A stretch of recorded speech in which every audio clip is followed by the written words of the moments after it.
আজকে আমি কচুর ডাঁটা দিয়ে ছোট মাছ রান্না করব, তাই কচুর ডাঁটাগুলো ভালো করে কেটে বেছে ধুয়ে পরিষ্কার করে নিয়েছি। অন্য চুলায় তেল গরম হয়ে গিয়েছে, আমি মাছগুলো আস্তে আস্তে সব ভেজে নেব।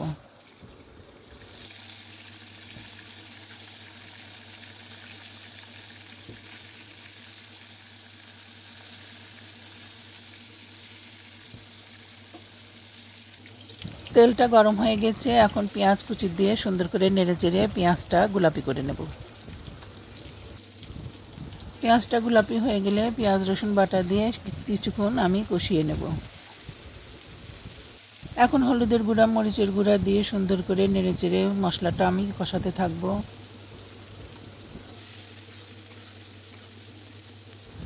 মশলাটা কষানো হয়ে গেলে সামান্য আমি পানি দিয়ে দেবো। পানি দিয়ে মশলাটা ভালো করে আবার কষাতে থাকবো।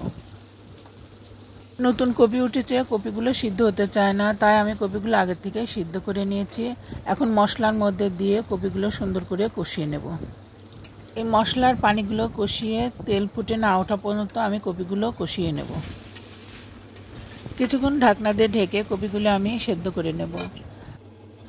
আরও কিছুক্ষণ সময় নিয়ে কষাতে থাকবো মশলা থেকে তেল ফুটে না আসা পর্যন্ত। মশলা থেকে তেল ফুটে বের হলে আমি ঝোলের পানি পরিমাণ মতো দিয়ে রান্নাটা করে নেব।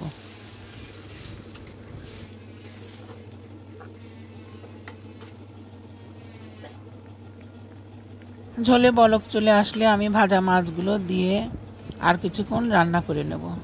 মাছগুলো নেড়ে চেড়ে একটু নিচে বসিয়ে দেব।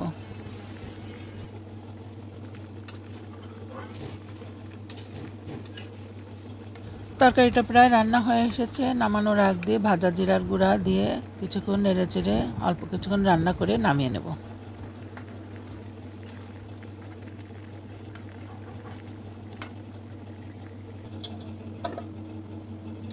কচুগুলো আমি হলুদ লবণ মরিচ দিয়ে মাখিয়ে রেখেছি। এখন মাছগুলো দিয়ে কিছুক্ষণ নেড়ে চেড়ে পেঁয়াজ বাটা দিয়ে আমি মাছগুলো রান্না করে নেব।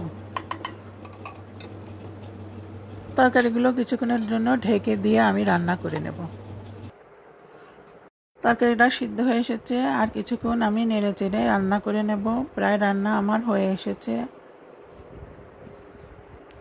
ছোট মাছ এভাবে কচুর ডগা দিয়ে রান্না করলে খেতে খুব মজা লাগে। আপনারা রান্না করে একদিন আমার মতো খেয়ে দেখবেন। ভালো লাগলে অবশ্যই কমেন্ট করে জানাবেন।